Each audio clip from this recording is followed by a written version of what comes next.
जनहित India news की team आज प्रयागराज में है। वो प्रयागराज जो क्रांतिकारियों की धरती रही है, स्वतंत्रता संग्राम सेनानियों की धरती रही है। आज उस धरती पर प्रयागराज के परेड ग्राउंड में भारत के प्रधानमंत्री नरेंद्र मोदी जी आने वाले हैं। यहाँ पर बीजेपी के प्रत्याशी कौन है? नीरज त्रिपाठी जी। ये प्रयागराज जनता है, ये तैयारियाँ कर रहे हैं मोदी जी के आने की। इनसे पूछते हैं इनके चुनावी मुद्दे क्या हैं। मोदी जी देश का विकास कर पा रहे हैं कि नहीं कर पा रहे हैं? विपक्ष आरोप लगा रहा है लगातार कि देश में विकास की पहिया थम चुका है। विपक्ष आरोप लगा रहा है कि भ्रष्टाचार बढ़ चुका है। विपक्ष आरोप लगा रहा है कि देश की आर्थिक गति कम हो चुकी है। लोगों से पूछते हैं इनके दिलों में क्या है। सर, आपका नाम? उमेश केसरवानी। उमेश जी, कहाँ रहने वाले हैं आप? इलाहाबाद, भाई का बाग, जीरो रोड। आज कौन आने वाला है? प्रधानमंत्री मोदी जी आ रहे हैं, जिसकी हम पूरी तैयारी के साथ यहाँ पर स्वागत के लिए तैयार हैं। हमारे साथ सब मेरे हरिओम ग्रुप के सदस्य यहाँ पर निरीक्षण करने आए कि जनता इतनी आ रही है कि हम लोग कैसे उनको संभालेंगे। हरिओम ग्रुप क्या है? हरिओम ग्रुप एक मॉर्निंग वॉक है जो हर समय तैयार रहता है अपने जन सेवा कार्य में और बीजेपी के कार्यक्रम में। अच्छा, आप लोग बीजेपी कार्यकर्ता भी हैं? बीजेपी का कार्यकर्ता ग्रुप में हम लोग हर समय उपस्थित रहते हैं। जी, आप सभी कार्यकर्ता बीजेपी के हैं? आप इस सवाल करते हैं।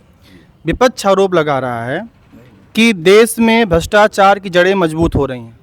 ये कहाँ से उनको दिख रहा है? उनको कुछ दिख नहीं रहा है क्या कि क्या हो रहा है? कितने भ्रष्टाचारी जेल के अंदर पहुंच चुके हैं? ये कौन कर रहा है? जो भ्रष्टाचार करेगा वो जेल में जाएगा। मोदी के राज में, मोदी जी के राज में कोई गलत काम नहीं हो सकता। एकदम पक्का रहे, अपने दिमाग को सही कर ले लोग कि हम इस राज्य में कोई भी गलत काम नहीं कर सकते। आरोप विपक्ष लगा रहा है कि इलेक्टोरल बॉन्ड के रूप में देश में बहुत बड़ी धांधली हुई है, स्कैम हुआ है, चंदा दो धंधा दो।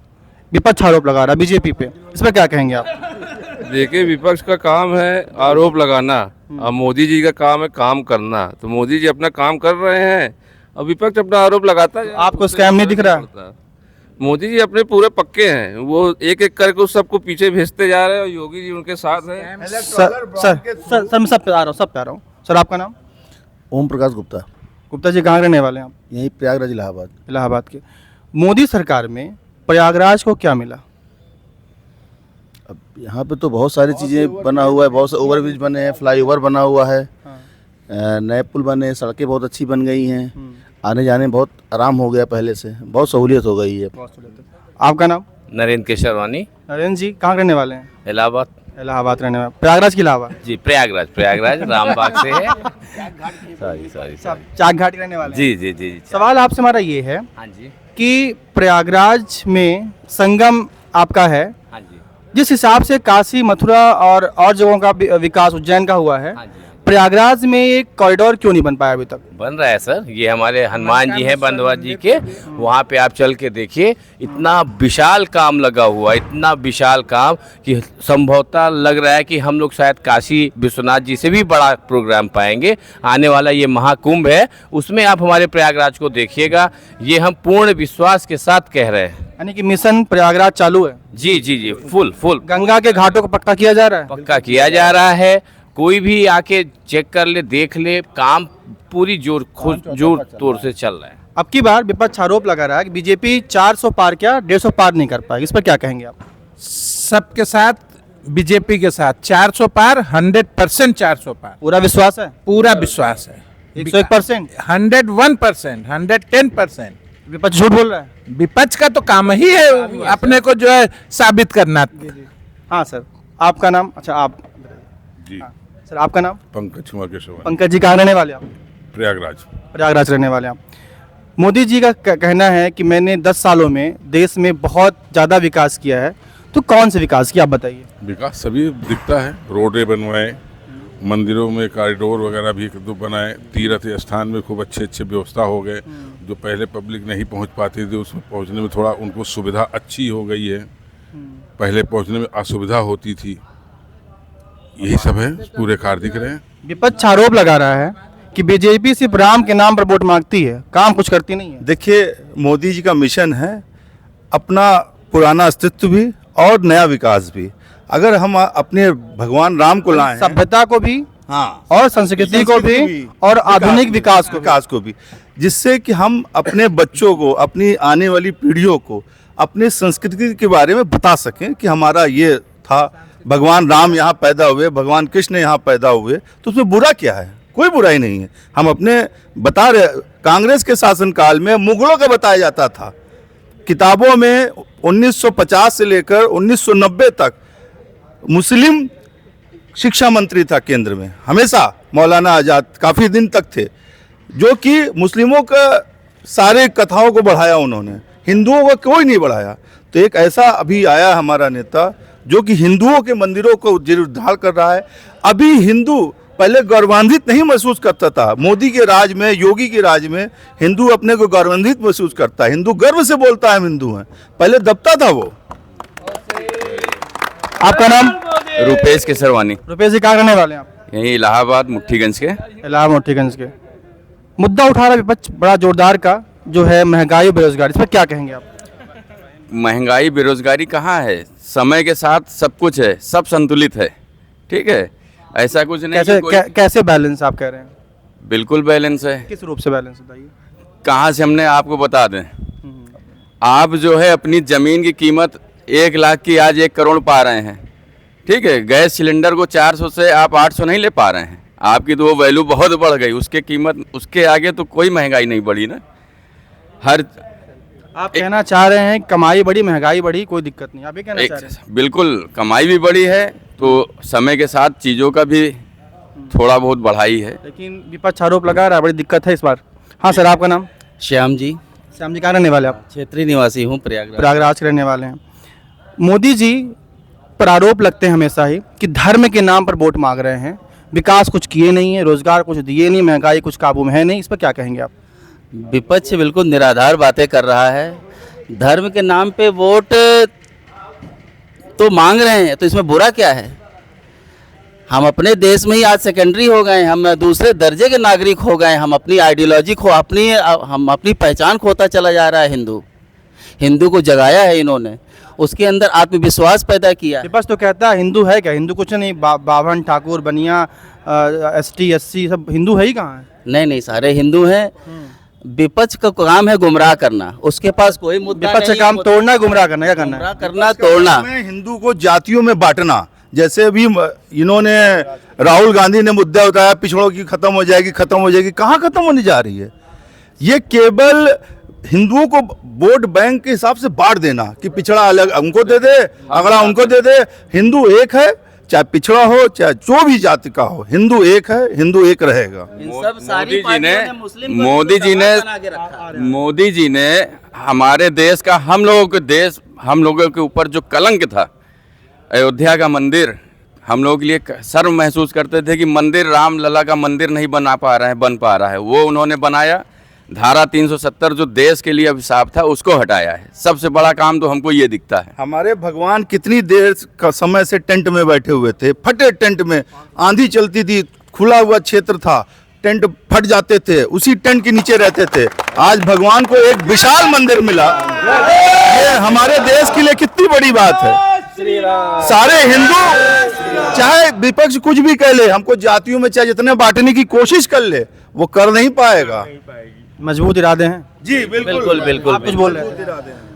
विपक्ष के पास कोई मुद्दा नहीं है। सारी समस्याओं को, जितने भी मुद्दे थे, मोदी जी ने खत्म कर दिया। कुछ काम करने के लिए इनके लिए बचा ही नहीं रहेगा। अब सिर्फ विकास करना है, आगे बढ़ना है, आगे देखना है। इस तरीके यूपी सरकार दावा करती है। आपका नाम? धीरज कुमार जायसवाल। धीरज जी, कहाँ रहने वाले आप? प्रयागराज के। सरकार दावा करती है कि हमने महिलाओं की सुरक्षा के लिए पुलिसिंग बढ़ाई है, पूरा यूपी क्राइम फ्री हो गया है, लेकिन विपक्ष आरोप लगा रहा है कि क्राइम का रेट बढ़ा है। इस पर आप क्या कहेंगे? क्राइम तो कहीं नहीं दिख रहा, जहाँ भी कुछ होता तुरंत पुलिस आके खड़ी हो जाती है। जी हाँ, अब मेरा कहना यही है, जो राम को लाए हैं हम उनको लाएंगे, दुनिया में फिर से भगवा फैलाएंगे। जय श्री राम। विपक्ष आरोप लगा रहा है कि राम क्या नौकरी देंगे, राम मंदिर से क्या लोगों को रोजगार मिलेगा। विपक्ष आरोप लगा रहा है। मन में अच्छा रखिए, सब मिलेगा। मन में अच्छा रखिए। इस पर आप क्या कहेंगे? नहीं, अच्छा बोल रहे हैं। देखिए मेरी बात समझिए, मंदिर जो हमारी आस्था का केंद्र है ही है, लेकिन रोजगार मिलेगा? बिल्कुल मिलेगा। आज आप अयोध्या में जाकर देखिए, आप अयोध्या में जाकर देखिए, लाखों लोग रोजगार वहां पा रहे हैं। चाय वाला, ठेला वाला, खाने पीने वाला, होटल खुल गए, रेस्टोरेंट खुल गए, क्या रोजगार नहीं मिला लोगों को? ये जो कॉरिडोर जगह जगह बन रहे हैं, इससे लोग टूरिज्म बढ़ेगा, हमारे देश का टूरिज्म बनेगा, हमारे उत्तर प्रदेश का टूरिज्म बढ़ेगा। लोग जाएंगे दर्शन करने, आज लाखों लोग जा रहे हैं, डेली 2 लाख 3 लाख लोग दर्शन रामलला के कर रहे हैं। तो जो वहां जाएगा वो खाएगा पिएगा, ई रिक्शे से घूमेगा, हर व्यक्ति को रोजगार मिल रहा है। ये विपक्ष क्यों नहीं समझना चाहता है? रोज टूरिज्म एक बहुत, आज कई देश, मलेशिया ले लीजिए, थाईलैंड ले लीजिए, कोई भी देश, नेपाल ले लीजिए, एक छोटा सा देश है, टूरिज्म की वजह से खड़ा हुआ है। टूरिज्म की वजह से कितना विकास है वहाँ पर। तो हमारा प्रदेश भी हम ही हैं, हम एक व्यापारी हैं। अगर हमको कोई नया मंदिर हमारा बन रहा है तो हमारा परिवार, हमारे बच्चे सब कहते हैं पापा चलिए वहाँ पर दर्शन करके आते हैं। फैमिली जा रही है, फैमिली की फैमिली गाड़ियाँ भर भर के जा रही हैं। तो टूरिज्म जहाँ भी होगा वहाँ ऑटोमेटिक विकास होगा, ऑटोमेटिक लोगों को रोजगार मिलेगा। ये विपक्ष का आरोप निराधार है, पूरी तरीके से निराधार है कि इससे विकास नहीं होगा, पूरा विकास होगा। उत्तर और दक्षिण का भेद मिट गया है बिल्कुल से। आज हमारे प्रयागराज क्षेत्र में कितने दक्षिण भारतीय हैं, लोग आते हैं, पूरा होटल दक्षिण भारतीयों से भरा है। कितना देख के अद्भुत, मतलब अद्भुत वातावरण लगता है नहीं हम ये इंडिया है। आपका नाम सर? पंकज कुमार केसरवानी। जी। पंकज जी कहाँ रहने वाले आप? यही प्रयागराज मुट्ठीगंज के। पंकज जी, विपक्ष आरोप लगा रहा है कि मोदी जी ने सिर्फ अडानी और अंबानी का पेट भरा है, गरीब जनता का निवाला छीना। इस पर क्या कहेंगे आप? देखिए, विपक्ष के पास कोई और बात रह नहीं गई है और उनकी बात करना भी बेकार है। सब पूरी दुनिया देख रही है, पूरी दुनिया इस बात को समझ रही है कि अंबानी अडानी बढ़ रहे हैं कि एक आम जनता नागरिक बढ़ रहा है। चारों तरफ काम है और काम की वजह से कोई भी दिक्कत नहीं है। सिर्फ फर्जी बात करना है, क्योंकि 2 लोगों का नाम ही सब लोगों को रटा हुआ और कोई नाम ही कोई को नहीं पता। और ऐसा कुछ भी नहीं है कि उद्योगपतियों को ही काम दिया जा रहा है, सबको काम मिल रहा है, सबको धंधा मिल रहा है। क्या उद्योगपति उद्योग करके देश में अपराध कर रहा है? नहीं, बिल्कुल नहीं कर रहा अपराध। वो तो अपना व्यापार कर रहा है, वो अच्छे से कर रहा है, उसके साथ में और भी लोग काम कर रहे हैं, उसके साथ रोजगार लोगों को मिल रहा है। विपक्ष का कहना है जो ये 2 परिवार हैं, यही पूरा देश चला रहे हैं, मोदी जी इनको इनके फायदे के अनुसार स्कीम ला रहे हैं, इनको फायदा पहुंचा। इस पे क्या कहेंगे आप? असल में परिवारवाद इनके नस नस में घुसा हुआ है, इसी वजह से इनको ऐसा लगता है, क्योंकि 2 ही आदमी चला रहे, तो यहाँ भी 2 ही आदमी चला रहे हैं, कांग्रेस में भी, और तो कोई है नहीं, और यहाँ तो आम जनता है चलाने के लिए। ये गलत बात है, ऐसा कुछ भी नहीं है। सर आपका नाम? हाँ, रमन गुप्ता। रमन जी, प्रयागराज से आप हैं। सवाल आपसे ये है, विपक्ष आरोप लगा रहा है कि देश के युवाओं का, प्रतियोगी छात्रों के सपनों को तोड़ा जा रहा है, ख़त्म किया जा रहा है, उनको नेस्तनाबूद किया जा रहा है पेपर लीक के रूप में। पेपर लीक के लिए कौन जिम्मेदार और क्यों जिम्मेदार? देखिए, पेपर लीक का जो माफिया है ये अभी तो डेवलप हुआ नहीं है, और इसके पहले हमको ये भी देखना पड़ेगा कि इसके पहले जब पेपर लीक हुआ करता था तो जो लोग करते थे क्या वो कभी पकड़े जाते थे? क्या उन पे कभी कोई कार्रवाई होती थी? क्या ये तक पता चल पाता था कि ये हैं कौन? क्या ऐसा कभी हो पाया था? बात डेवलपमेंट की होती है तो डेवलपमेंट की पहचान क्या होती है पहले ये समझ लें हम लोग। सिर्फ देश में ही नहीं, हमारी कंपनियां जो भी, टाटा अंबानी का बार बार नाम लेते हैं, कंपनी तो कम से कम हम समझते हैं 50,000 से ज़्यादा हैं।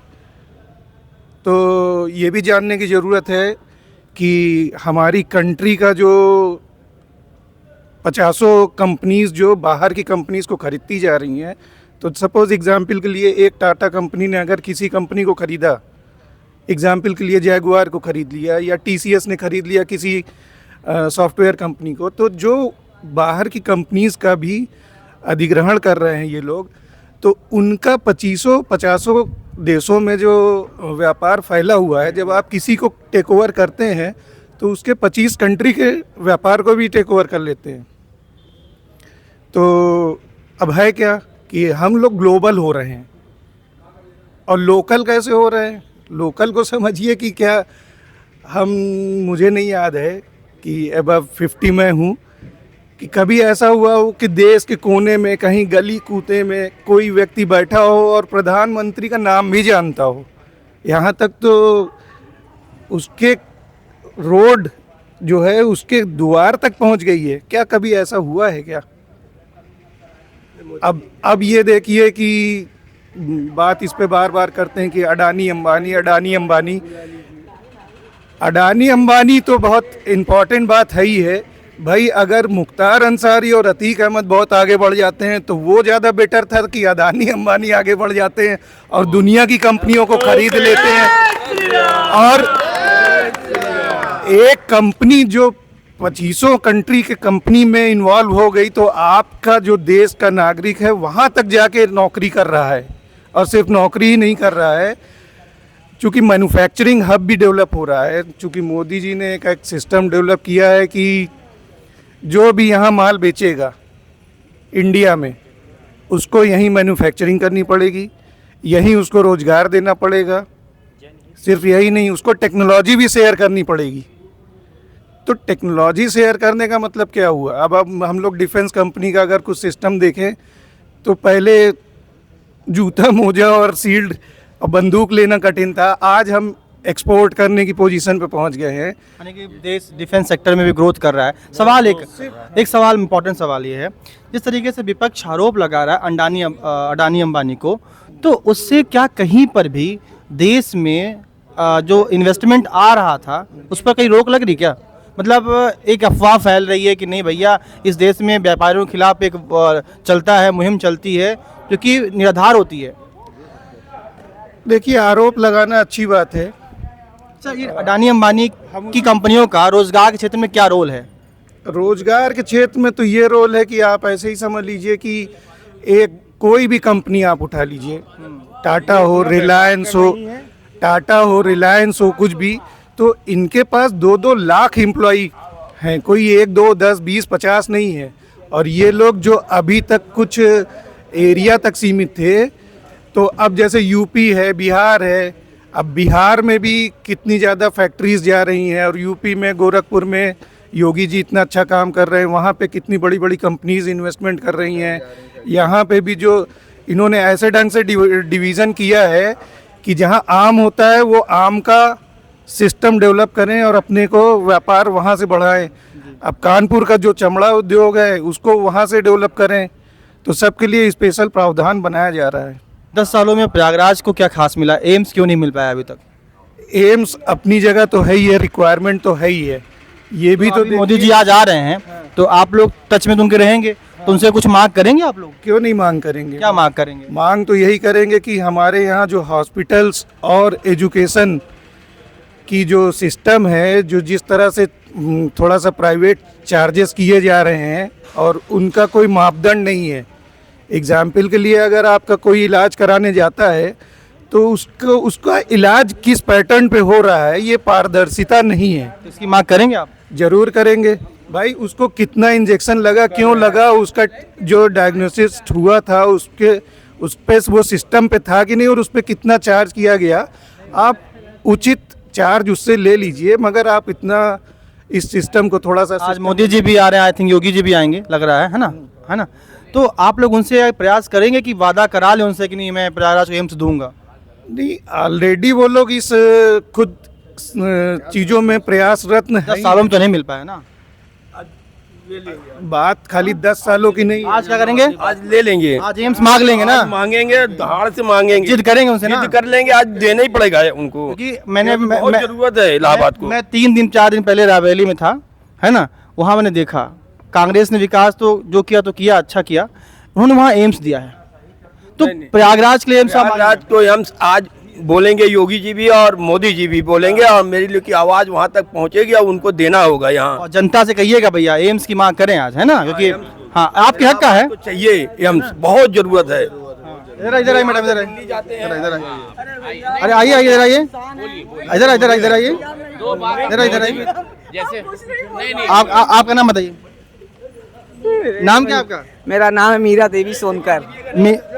जय श्री राम। मीरा जी इधर आओ बेटा, इधर आओ, सामने फ्रंट से। हाँ इधर मैम, इधर अपना नंबर दीजिए। हाँ, आपका नाम? मीरा देवी सोनकर। मीरा जी, मोदी जी आ रहे हैं, आप उनसे क्या मांगने वाली हैं आज? अरे हम क्या मांगने वाले, दुनिया में इतना बना दिए हैं, कम बनाए हैं, उसने बहुत किया है। हमारा तो यही कहना है कि मोदी आए, मोदी आए, सब भाई ये बोलिए जय श्री राम। बस मेरा कहना यही है, जो उसने कर दिया आज तक किसी ने नहीं किया। क्या उसने कर दिया? बहुत कुछ किया। क्या? बहुत कुछ किया, जो हम लोग कभी देखे नहीं थे वो देख लिए। क्या देख लिया? अपने सिटी में क्या था, अदरी कोलिया से जाइए, इधर जाइए, उधर जाइए, अब देखिए क्या बना दिए। हाँ, आज के जमाने में मेरा बेटा अभी 7-8 महीना हुआ एरोप्लेन पे घुमा दिया, उड़ीसा हम गए थे। अब बताइए, हम रिक्शा में नहीं चलते थे, मेरी औकात नहीं थी, लेकिन मेरा लड़का मुझको भाई एरोप्लेन पे, आज मोदी के कारण हुआ ये सब ना। कैसे मोदी के कारण कैसे हुआ? अब देखिए इतना भाई विकास आ गया, इतना बाल बच्चे भाई खड़े हो रहे हैं, चल रहे हैं। भाई देखिए बिना कमाए तो कुछ नहीं होगा। अभी हम यहाँ बैठे हैं, घर में खाना बन जाएगा? नहीं बनेगा। कोई काम करेंगे तभी होगा। बैठे बैठे कहिए हमको नौकरी मिल जाए, हमको भाई रोटी मिल जाए, तो ऐसे नहीं होता। अगर उसको आप करेंगे तभी आगे बढ़ेंगे। राहुल गांधी कह रहे हैं कि हमें मौका दीजिए, हमें वोट दीजिए, आएंगे तो मोदी से दुगना स्पीड से मैं विकास करूंगा। आप बताइए क्या करें? वो तो समय बताएगा कि क्या होगा, लेकिन ये है कि मोदी से अच्छा ना मौका देंगे, मौका देंगे तब तो आएंगे ना। आप मौका वो तो भाई देखिए भाई, अब ये तो सत्ता वाले जाने की क्या सच है क्या। 50 साल 60 साल से कांग्रेस रही, उसको दिया तो गया। मुद्दत से तो उन्हीं संभालते चले आए थे। ये 10 साल से भाई जो संभाले हैं भाई, एक बार और इनको देकर देखिए, शायद है कि भगवान बदल जाए। बदला है ही है, बदला है ही है भाई। हम तो कहते हैं कि 100% में 90% बदला है। आप एक महिला हैं, सरकार दावा करती है कि महिलाओं के लिए क्राइम खत्म हो चुका है, महिलाएं रात दिन बराबर घूम सकती है, टहल सकती हैं। इस दावे में कितनी सच्चाई है? सच्चाई भाई देखिए बहुत कुछ है, क्योंकि इतना खुलासा लेडीज बाहर नहीं निकल सकती थी। ये बात तो आप मानते हैं? आप बताइए। हाँ भाई, हमारे लिए तो यही बहुत सुरक्षित है कि इंसान रात हो बिरात हो दिन हो खुलासा निकलती हैं, कमा रही हैं, धमा रही हैं, आ रही हैं, जा रही हैं। मैडम आपका नाम? जी सुशीला मौर्य। सुशीला जी कहाँ रहने वाली हैं आप? मैं सोबतिया बाग की रहने। प्रयागराज की रहने वाली हैं। मोदी जी आ रहे हैं, क्या मांगेंगे इनसे आप? इनसे तो मांगना बहुत कुछ है, अभी बहुत कुछ दिए भी हैं। क्या क्या मांगना है? मेरे बच्चों की नौकरी मांगनी है और खुशहाल परिवार चले, पैसा आएगा घर में, थोड़ा गरीबता है मेरे घर में। आपका नाम? आपका नाम? अरे हमारा नाम। आपका नाम? चलिए, ये प्रयागराज के लोग हैं। ये आप सामने दिखाइए कि आज मोदी जी आने वाले हैं प्रयागराज में। ये जनता प्रयागराज की है। विकास हुआ है नहीं हुआ है, विकास हुआ है कि नहीं हुआ है, उसके बाद प्रयागराज के लिए क्या ये डिमांड करेंगे, इनके दिल की बात मैंने की है ना। ठीक है, जनहित इंडिया न्यूज़ संगम पर लगातार आप बने रहिए। जय हिंद, जय भारत।